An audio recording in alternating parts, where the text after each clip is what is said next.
तो we are just starting lecture number 2। तो just पहले क्वेश्चन देखते हैं जिसमें हमें क्या निकालना है, वी नॉट निकालना है। वी नॉट कहाँ पे है, वी नॉट हमारा ये है। So we will highlight this, this is our V naught. तो इस क्वेश्चन में देखते हैं क्या चीज़ ट्रिक है। जस्ट प्रीवियस लेक्चर नंबर 1 के लास्ट में हमने देखे थे कुछ केसेस जहाँ पे वोल्टेज के संग वोल्टेज है, उनकी पोलैरिटी क्या है, वोल्टेज के संग कोई रेजिस्टेंस है या बोले तो इम्पिडेंस है। तो उसमें हम क्या कर सकते हैं, तो अगर ये दो वोल्टेज हैं और जो सेम पोलैरिटी में है प्लस एंड प्लस माइनस, तो इनको हम ऐड कर देंगे, ये ऐड हो जाएंगे तो ये हो गया 70 एंगल 0। अब हमने देखा था किसी वोल्टेज के संग अगर पैरेलल में कोई रेजिस्टेंस लगा है, रेजिस्टेंस की जगह हमारा कैपेसिटेंस हो, इंडक्टेंस हो, तो उसको हम नेग्लेक्ट कर सकते हैं। लेकिन कब, जब हम किसी रेस्पॉन्स में कुछ भी कैलकुलेट कर रहे हैं, इधर करंट और वोल्टेज, ये इंपॉर्टेंट बात थी, तब कर सकते हैं, वैसे नहीं। उसको भी करके दिखाया था, तो ये हट गया। उसके बाद बात करते हैं और this is 70 and this is 20, ये अपोजिट पोलरिटी में है हमारे। ओके, ये 70 वाला, ये 20 वाला, दोनों अपोजिट पोलरिटी में है, तो उनका इक्विवेलेंट होगा 50, 70 माइनस 20। फिर से उस 50 के पैरेलल में हमारा ये है, तो इसको भी नेगलेक्ट कर देंगे कैपेसिटेंस को।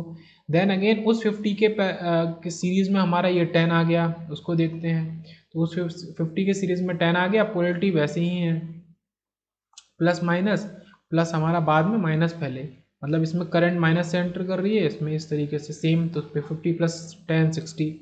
अब फिर से ये जो चीज़ है इसके संग में करंट सोर्स, तो वोल्टेज के पैरेलल में अगर कोई करंट सोर्स है उसको भी नेगलेक्ट कर सकते हैं। तो हमारा सिंप्लीफाइड जो फिगर आया वो कुछ ऐसा आया। अब बात क्या आती है, जो बहुत बड़े बड़े फिगर होते हैं लाइक दिस, ऐसा कभी एग्जाम में आता है, तो वहाँ पे कुछ ना कुछ कॉन्सेप्ट लग रहा होता है, कुछ ट्रिक होती है, ऐसा नहीं कि इसको सॉल्व करना है, तो वो ट्रिक को ही हमको पकड़ना होता है। तो ये सॉल्व होके कुछ इक्विवेलेंट फिगर ऐसा आया 60, और एंगल को मत देखो, 60 वोल्ट हमारा वोल्टेज है, दो रेजिस्टेंस है, इस वाले रेजिस्टेंस में हमें कैलकुलेट करना है।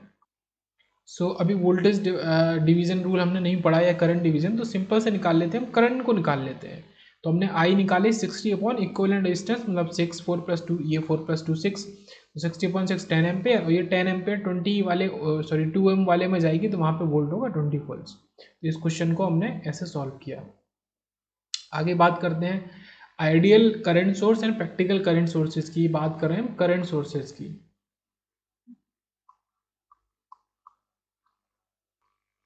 सो आइडियल करंट सोर्स का हमारा जो इंटरनल रेजिस्टेंस होता है, जिसको हम आर एस से डिनोट करते हैं, वो इन्फिनाइट होता है। और ये याद रखने की बात है कि जो करंट के संग जो हमारा रेजिस्टेंस होता है वो वेरी हाई होता है, या तो हाई होगा या इन्फिनाइट होगा। वोल्टेज के केस में ये चीज़ उल्टा हो जाता है, वोल्टेज के केस में हमारा जो रेजिस्टेंस होता है वो या तो ज़ीरो होगा या वेरी लो होगा। तो ये अलग अलग चलता है इस हिसाब से। ओके, और इसको आप प्रूव भी कर सकते हैं V is equal to I R से, या फिर बोले तो I is equal to V by R से। अब अगर यहाँ पे आप रेजिस्टेंस को इन्फिनाइट कर दें वोल्टेज के केस में, तो ये क्या हो जाएगा, इन्फिनाइट आ जाएगा, तो वो ऐसा पॉसिबल नहीं है। तो आपको वोल्टेज के इक्वल में, मतलब रेजिस्टेंस आपको जीरो रखना पड़ता है। अगर I is equal to V by R की बात करें, तो आपको रेजिस्टेंस हाई रखना पड़ता है, जिससे ये ओवरऑल वैल्यू कम रहे, वी बाई आर कम रहे, या इन्फिनाइट कर दें तो जीरो हो जाए करंट। तो इस वजह से इस फॉर्मूले से आप कह सकते हैं कि करंट के संग का रेजिस्टेंस वेरी हाई और वोल्टेज वाला लो। तो यहाँ से निकल के आया कि internal resistance of ideal current source is very high या इन्फिनाइट, एंड प्रैक्टिकल का जो आर एस होता है वो वेरी हाई होता है, इसका जो आर एस है वो वेरी हाई है।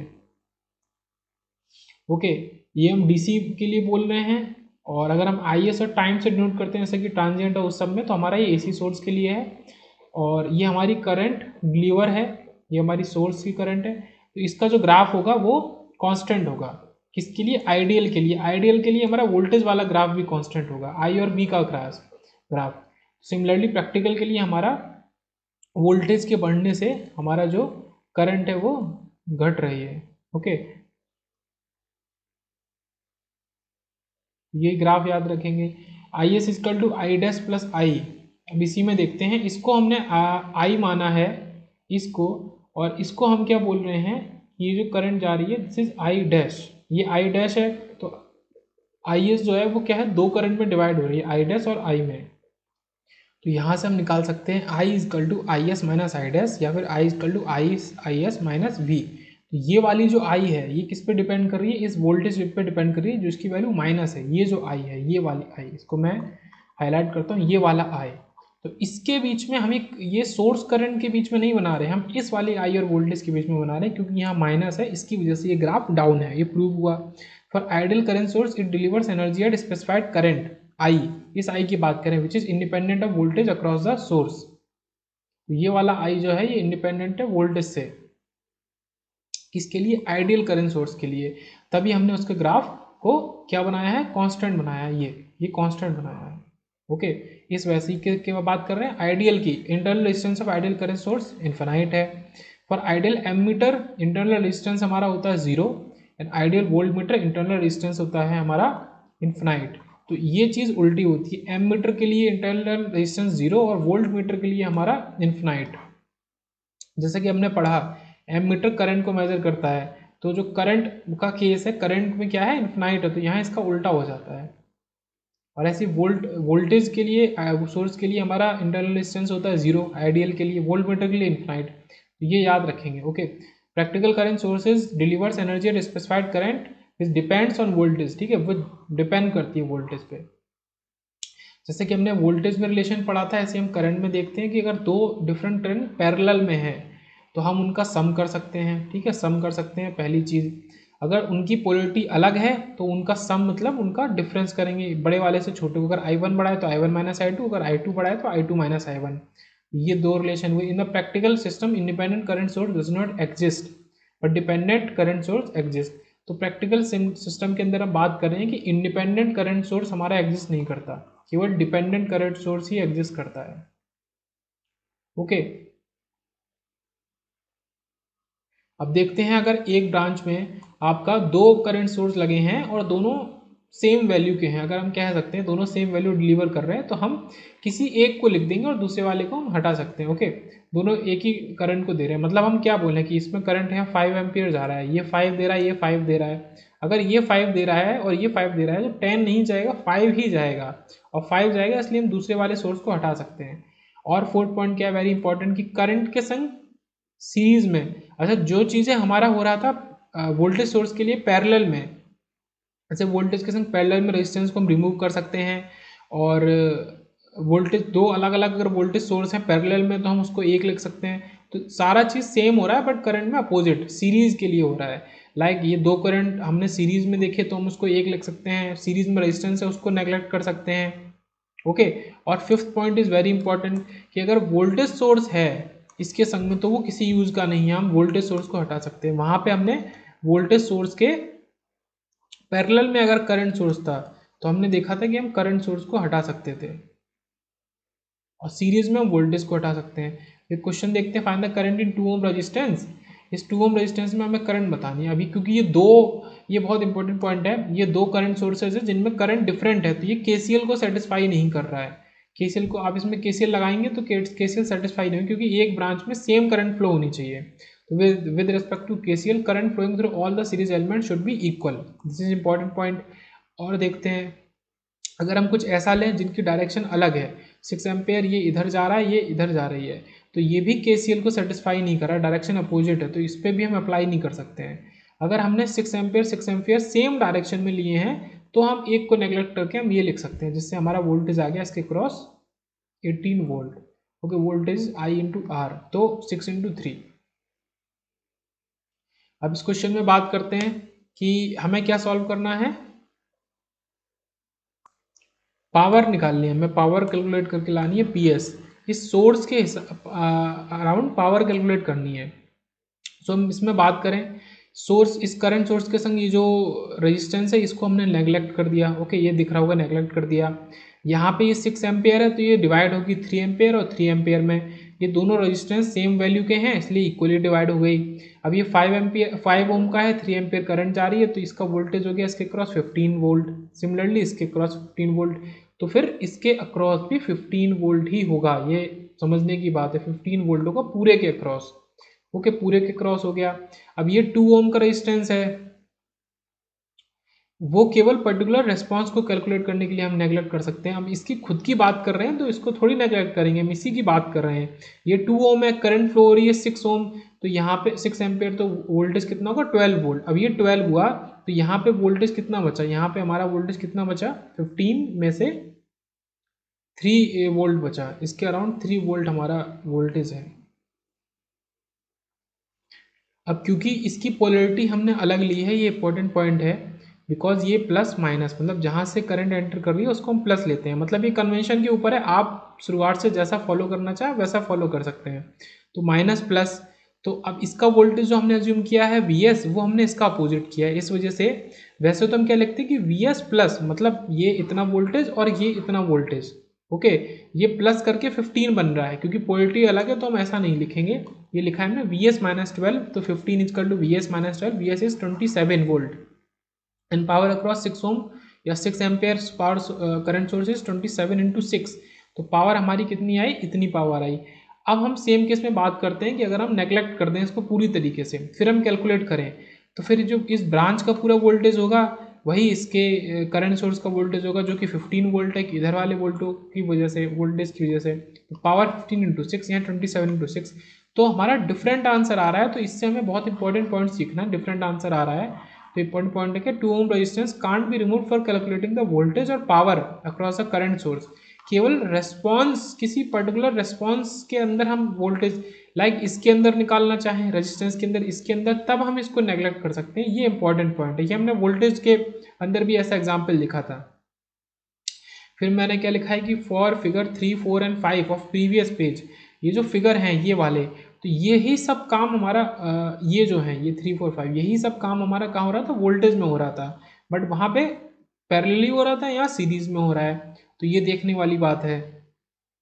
अब एक क्वेश्चन लेते हैं और इसको सॉल्व करते हैं, और उसको हम यहीं के यहीं सॉल्व करेंगे, ओके।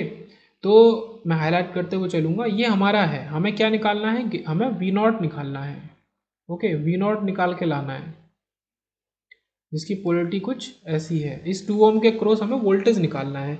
अब इतना भारी भरकम सा फिगर है, उसको देख के एकदम से तो समझ में नहीं आएगा कि क्या करना है, बट फिर से वही बात, ऑब्जेक्टिव एग्जाम में, MCQ वाले एग्जाम में अगर ऐसा कोई फिगर आता है तो वहाँ पे सबसे इंपॉर्टेंट चीज़ क्या है, कुछ ना कुछ कॉन्सेप्ट है, कुछ ना कुछ ट्रिक है, तभी सॉल्व होगा, वरना इतना लेंथी नहीं देंगे। So this is current source, यहाँ से शुरू करते हैं from the left hand side. इसके संग में एक ये पैरेलल सीरीज में लगा है एक इंडक्टर, तो उसको हम नेग्लेक्ट कर सकते हैं। अब इसको नेग्लेक्ट कर दिया, इस करंट के संग ये करंट सोर्स क्या है, पैरेलल है, तो इनको ऐड कर देंगे तो हमारा आ जाएगा 20 एंगल 0, क्योंकि ये अपवर्ड जा रहा था और ये डाउनवर्ड जा रहा है, इसलिए माइनस। अब ये तो 20 आ गया इन दोनों ब्रांच का।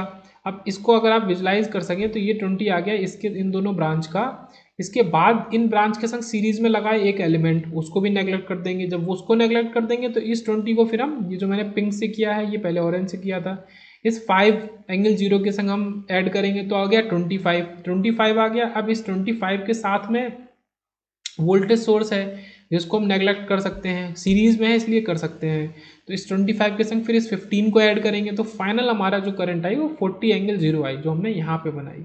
क्यों, क्योंकि हम इस रजिस्टर के अंदर रेस्पॉन्स को कैलकुलेट करना चाह रहे हैं, ओके, इसलिए हम नेग्लेक्ट कर सकते हैं, वरना नहीं। अगर हम किसी पर्टिकुलर पावर कैलकुलेशन की बात करते हैं वोल्टेज की, तो नहीं, मतलब किसी भी, जैसे हम बोलते कि इस 10 एम्पेयर में आप कैलकुलेट करो, तो हम इनको ऐसे नेग्लेक्ट नहीं कर सकते थे। सो ये है, इसके संग सीरीज में 3 ओम है, तो टोटल वोल्टेज हमारा कितना आ गया 40 करंट है हमारा और 5 वो है, तो वोल्टेज आ गया आई 40 इंटू 5 200 वोल्ट, और 200 वोल्ट है और ये 2 ओम का है, तो हमारा इसका आधा आ गया। और यहाँ तो डायरेक्टली हमारा करंट ही गिवन है, तो voltage is current into resistance, तो 40 इंटू 2 इज 80 वोल्ट, तो 80 वोल्ट हमारा आंसर आ गया। तो ऐसे चीज़ों को नेग्लेक्ट किया। अब बात करते हैं डिपेंडेंट सोर्सेज की। डिपेंडेंट सोर्सेज हमारे कौन कौन से होते हैं, तो ये कैसा सोर्स है, आपको दिखने में क्या लग रहा है, ये आपका एक वोल्टेज सोर्स है, ये वोल्टेज सोर्स है, तो ये कैसा होगा CCVS। तो इसमें जो लास्ट के 2 वर्ड है ये वोल्टेज सोर्स है, बट ये किस पे डिपेंड कर रहा है, ये इस वैल्यू पे डिपेंड कर रहा है AI, मतलब करंट कंट्रोल्ड वोल्टेज सोर्स, इसको करंट कंट्रोल कर रही है, इसके लिए इसका नाम CCVS। सिमिलरली ये कैसा सोर्स है, ये भी वोल्टेज सोर्स है, प्लस माइनस है, तो ये कैसा सोर्स है, वोल्टेज सोर्स, बट इसको कंट्रोल कौन कर रहा है, बी इंटू वी, इसको वोल्टेज कंट्रोल कर रहा है, इसीलिए वोल्टेज कंट्रोल वोल्टेज सोर्स। अब यहाँ करंट है, करंट को करंट ही कंट्रोल कर रही है, करंट सोर्स है इसलिए करंट सोर्स, और current control current source. Similarly ये भी करंट सोर्स है, लेकिन ये किस पे डिपेंड करता है, डी इंटू वी पे, it is depending upon D into V, इसलिए ये हमारा कैसा सोर्स हुआ, current source voltage control current source. तो इस तरीके से इनको पहचानते हैं और लिखते हैं। अब यहाँ पे देखने की क्या बात है कि ये जो वैल्यू दी है वो ये ओवरऑल तो वोल्टेज की वैल्यू हुई ना, मतलब इसके साथ में दी है, पर ये डिपेंड कर रहा है करंट पे, तो इसके संग की जो वैल्यू हुई ए वो क्या होगा, तो ए होगा V equal to R I से कंपेरिजन करने पे ए इक्वल टू आर, तो ए की यूनिट क्या होगी, यूनिट ऑफ ए इज ओम। अब यहाँ पे बात करते हैं, क्योंकि वोल्टेज सोर्स ही है और इसका वोल्टेज ही दिया है, तो बी केवल एक कांस्टेंट होगा जिसकी कोई यूनिट नहीं होगी। ऐसे ही करंट सोर्स है और उसके संग करंट ही हमें दी है, करंट सोर्स है करंट पे डिपेंड कर रही है, तो सी भी हमारा क्या होगा, कांस्टेंट होगा, इसकी कोई भी यूनिट नहीं होगी। सिमिलरली हम बात करें तो लास्ट वाले फिगर में ये करंट सोर्स है डिपेंड कर रहा है वोल्टेज पे, तो I is equal to V by R, तो ये जो डी है ये किसके इक्वल है, 1/r के, तो ये डी कंडक्टेंस के इक्वल है, तो इसकी यूनिट क्या होगी, मो और सीमेंस, क्योंकि डी 1/r है, 1/r है जी, तो इससे इसकी ये यूनिट आई। फिर बात करते हैं रजिस्टेंस की, तो resistance is a property of the register, it always opposes the current, उसकी ये प्रॉपर्टी है किसकी, रजिस्टर की, रजिस्टर एक एलिमेंट होता है और ये इसकी क्या मेन प्रॉपर्टी है कि हमेशा करंट को अपोज करती है, फ्लो ऑफ करंट को। By doing so it converts electrical energy into heat energy, ये करने से ये इलेक्ट्रिकल एनर्जी को किस में चेंज करती है, हीट एनर्जी में चेंज करती है। तो कभी भी हम किसी भी चीज़ में किसी एनर्जी में कोई अपोजिशन अगर ऑफर करते हैं किसी भी एनर्जी में, तो क्या होता है कि उस एनर्जी को काट के हम दूसरी जगह मतलब यूज़ कर रहे हैं, मतलब उस एनर्जी को डिस्ट्रीब्यूट कर देते हैं, मतलब चेंज कर दे रहे हैं। इनिशियली अगर मान लो कि 100 जूल एनर्जी हमने कुछ अपोजिशन फोर्स ऑफर किया और हमें ये भी पता है कि energy can neither be created nor be destroyed, तो वो एनर्जी 100 जूल में से क्या होगा, कुछ 30-40 जूल किसी और फॉर्म में चेंज हो जाएगी। तो कुछ यही ऐसा ही यहाँ पे हो रहा है। तो ये जो करंट फ्लो हो रही है ये हमारा वोल्टेज है वी एस, वोल्टेज ये करंट फ्लो हो रही है, तो ये इस रजिस्टेंस की वजह से चेंज आएगा पावर में, तो power is I square R, तो ये हमारा हीट, अगर उसी हीट को हम लिखना चाहें इन द फॉर्म ऑफ मतलब वर्क ऐसे लिख रहे हैं, हीट ये हीट है, तो अगर इसी पावर को हम मल्टीप्लाई कर दें, ये किसके इक्वल है, पी इंटू टी, टी से मल्टीप्लाई कर दें तो आई स्क्वायर आर टी के रूप में हमारा हीट यहाँ पे डिसिपेट हो रहा है बिकॉज ऑफ रजिस्टर।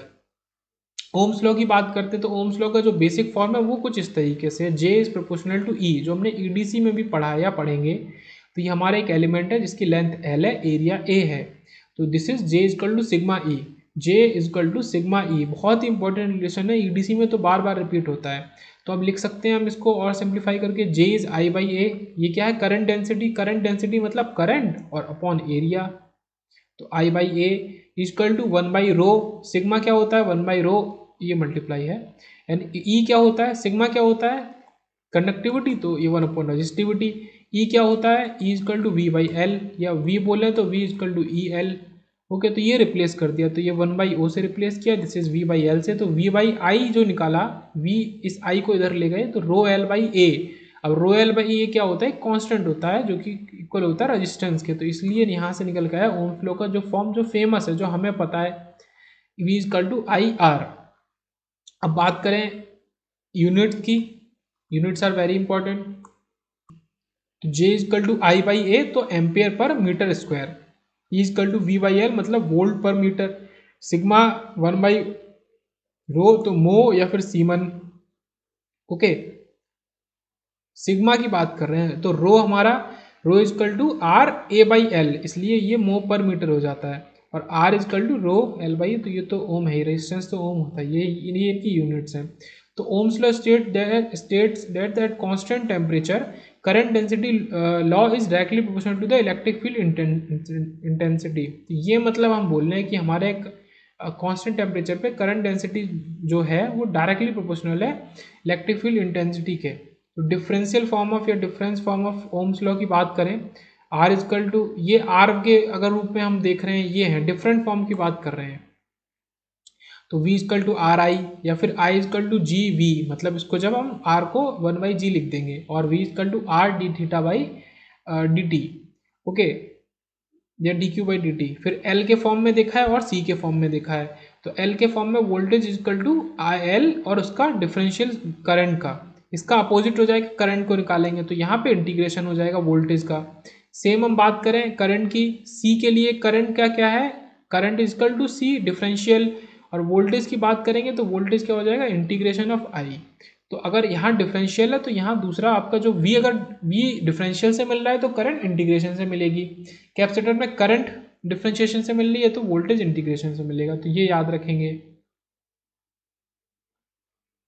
फिर बात करते हैं, ये हमने एक फिगर लिया है वोल्टेज और ईएमएफ और पोटेंशियल डिफरेंस। तो ये जो हमारा सोर्स है इसका जो वोल्टेज होता है उसको हम क्या कहते हैं, इलेक्ट्रोमोटिव फोर्स, ईएमएफ। ईएमएफ कहते हैं, इससे करंट निकल रही है जो कि इस रेजिस्टेंस में फ्लो हो रही है। तो इस रेजिस्टेंस का जो हमारा वोल्टेज क्रिएट होगा या बोले तो पोटेंशियल डिफरेंस क्रिएट होगा, तो उस पोटेंशियल डिफरेंस को हम क्या कहते हैं, V, सिर्फ V।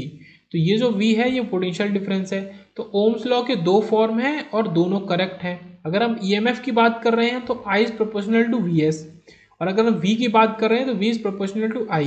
ये क्या है, कॉज इफेक्ट फॉर्म में है। ये आप अगर देखें तो कॉज इफेक्ट फॉर्म में है, दोनों करेक्ट हैं, दोनों करेक्ट हैं।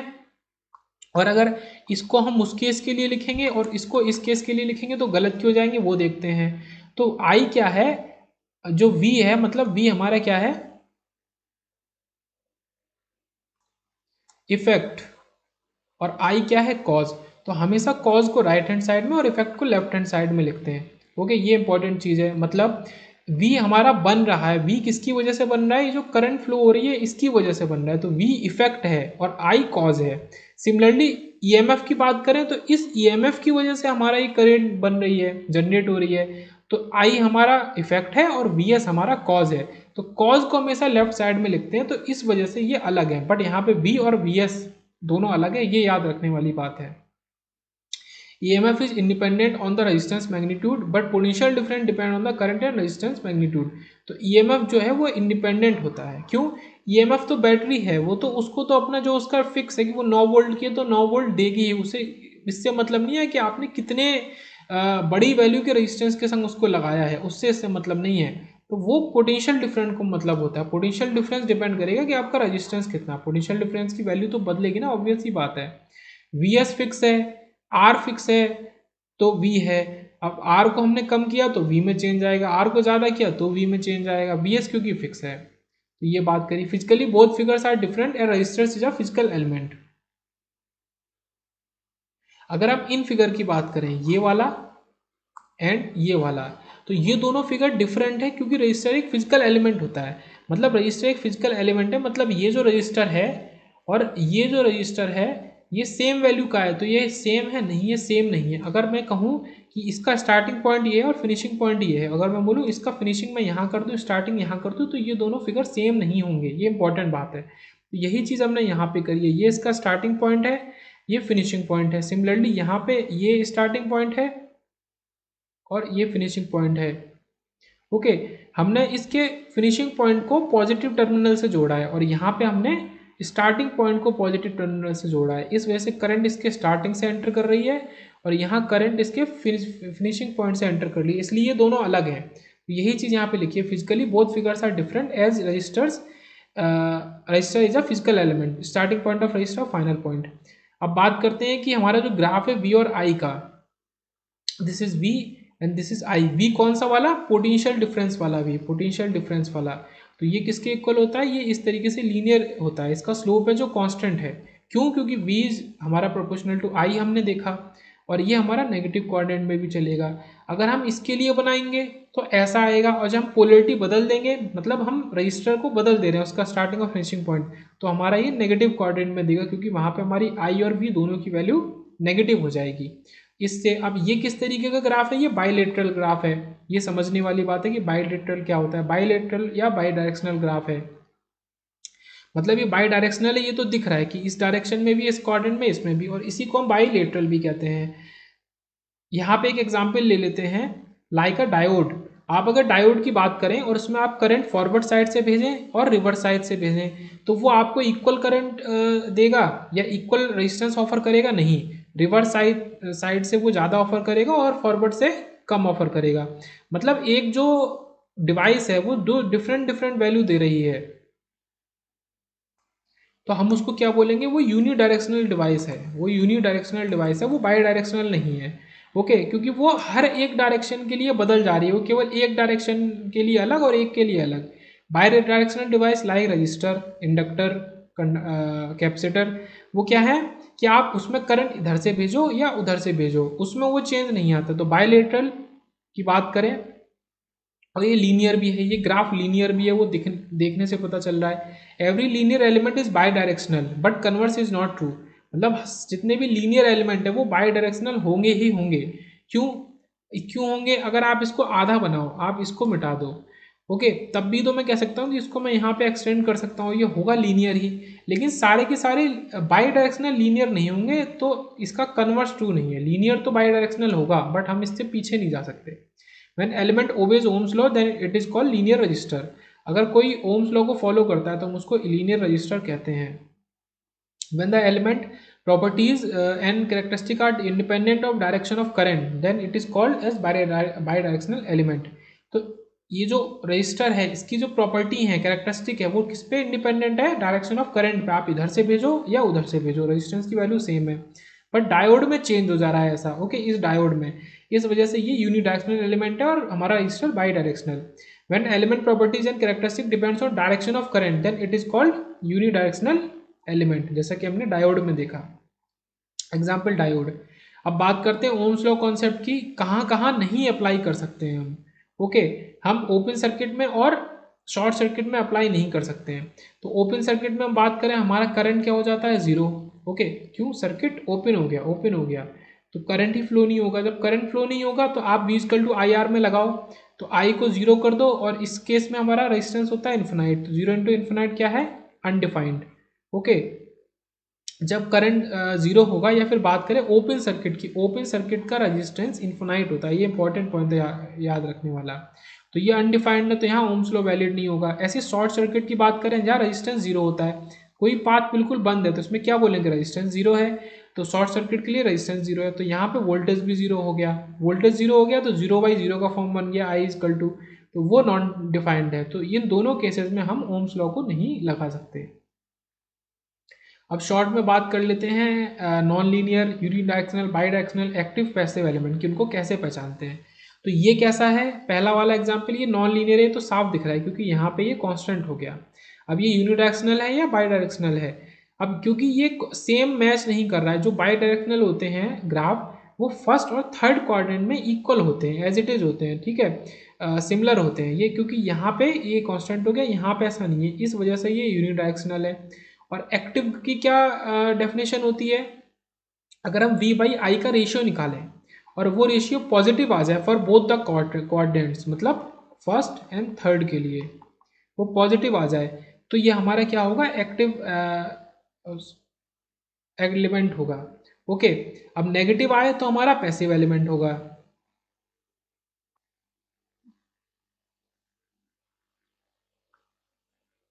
तो इस क्वेश्चन में हमने क्या देखा, एक बार फिर से देख लेते हैं।